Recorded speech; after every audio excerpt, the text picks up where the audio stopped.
Anguttara Nikaya pukul 7.22. Vasakara. Demikianlah yang kudengar. Pada suatu ketika Sang Bhagava sedang menetap di Rajagaha di Gunung Puncak Hering. Pada saat itu Raja Ajatasattu Vedehiputa dari Magadha hendak memerangi para Vaji. Ia berkata sebagai berikut, betapapun kuat dan perkasanya para Vaji ini, aku akan memusnahkan mereka, menghancurkan mereka, membawakan bencana pada mereka. Kemudian Raja Ajatasattu berkata kepada Perdana Menterinya, Brahmana Vasakara, pergilah, Brahmana, temuilah Sang Bhagava dan bersujudlah atas namaku dengan kepalamu di kaki beliau. Tanyakan apakah beliau sehat dan bugar, tangkas dan kuat, dan merasa nyaman.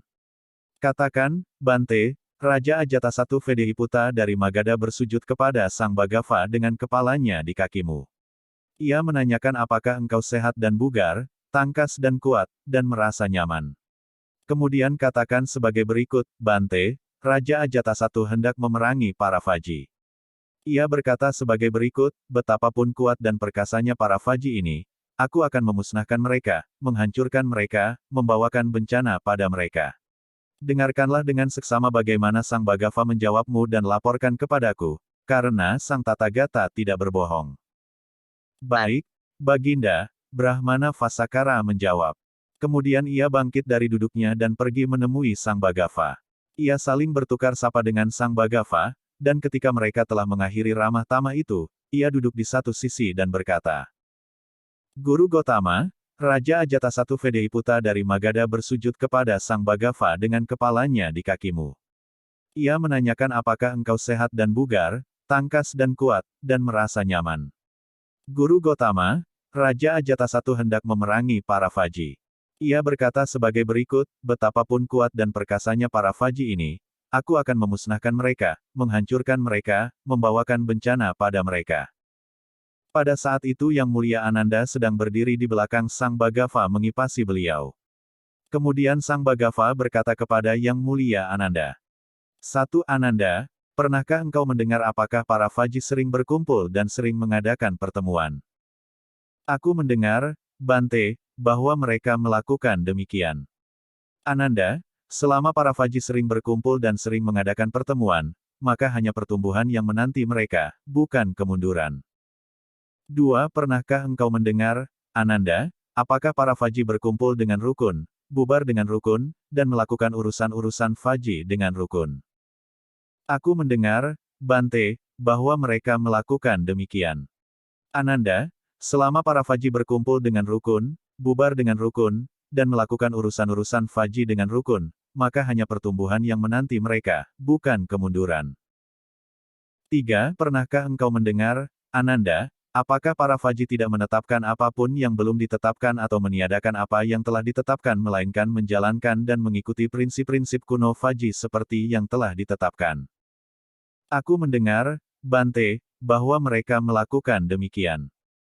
Ananda, selama para Vaji tidak menetapkan apapun yang belum ditetapkan atau meniadakan apa yang telah ditetapkan melainkan menjalankan dan mengikuti prinsip-prinsip kuno Vaji seperti yang telah ditetapkan, maka hanya pertumbuhan yang menanti mereka, bukan kemunduran. 4. Pernahkah engkau mendengar, Ananda, apakah para Vaji menghormati, menghargai, menjunjung, dan memuliakan para sesepuh Vaji dan berpendapat bahwa mereka seharusnya dipatuhi? Aku mendengar, Bante, bahwa mereka melakukan demikian. Ananda, selama para Vaji menghormati, menghargai, menjunjung, dan memuliakan para sesepuh Vaji dan berpendapat bahwa mereka seharusnya dipatuhi, maka hanya pertumbuhan yang menanti mereka, bukan kemunduran. 5. Pernahkah engkau mendengar, Ananda, apakah para Vaji tidak menculik perempuan-perempuan dan anak-anak gadis dari keluarga mereka dan memaksa mereka untuk hidup bersama? Aku mendengar, Bante, bahwa mereka tidak melakukan demikian. Ananda, selama para Vaji tidak menculik perempuan-perempuan dan anak-anak gadis dari keluarga mereka dan memaksa mereka untuk hidup bersama, maka hanya pertumbuhan yang menanti mereka, bukan kemunduran. 6. Pernahkah engkau mendengar, Ananda, apakah para Vaji menghormati, menghargai, menjunjung, dan memuliakan altar-altar tradisi, baik yang berada di dalam kota, maupun di luar kota, dan tidak mengabaikan pengorbanan baik seperti yang dipersembahkan kepada altar-altar itu di masa lalu? Aku mendengar, Bante, bahwa mereka melakukan demikian. Ananda, selama para Faji menghormati, menghargai, menjunjung, dan memuliakan altar-altar tradisi, baik yang berada di dalam kota maupun di luar kota, dan tidak mengabaikan pengorbanan baik seperti yang dipersembahkan dan dilakukan kepada altar-altar itu di masa lalu, maka hanya pertumbuhan yang menanti mereka, bukan kemunduran. 7. Pernahkah engkau mendengar, Ananda, apakah para Faji memberikan perlindungan baik, naungan baik, dan penjagaan baik kepada para arahan, dengan niat bagaimanakah agar para arahan yang belum datang ke sini dapat datang ke negeri kami, dan bagaimanakah agar para arahan itu yang telah datang dapat berdiam dengan nyaman di sini? Aku mendengar, Bante, bahwa mereka melakukan demikian. Ananda, selama para Faji memberikan perlindungan baik, naungan baik, dan penjagaan baik kepada para arahan, dengan niat bagaimanakah agar para arahan yang belum datang ke sini dapat datang ke negeri kami, dan bagaimanakah agar para arahan itu yang telah datang dapat berdiam dengan nyaman di sini. Maka hanya pertumbuhan yang menanti mereka, bukan kemunduran. Kemudian Sang Bhagava berkata kepada Brahmana Vasakara, Perdana Menteri Magadha, pada suatu ketika, Brahmana, aku sedang menetap di Vesali di altar Sarandada.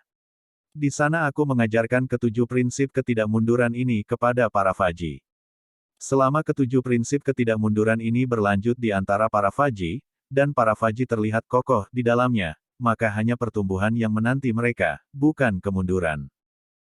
Ketika hal ini dikatakan, Brahmana Vasakara berkata sebagai berikut kepada Sang Bhagava, jika, Guru Gotama, para Faji menjalankan bahkan hanya satu dari prinsip-prinsip ketidakmunduran ini, maka hanya pertumbuhan yang menanti mereka, bukan kemunduran. Apalagi jika mereka menjalankan seluruh tujuh itu. Raja Ajatasattu Vedehiputa dari Magadha, Guru Gotama, tidak mungkin menaklukkan para Faji melalui perang, kecuali melalui muslihat atau perselisihan internal.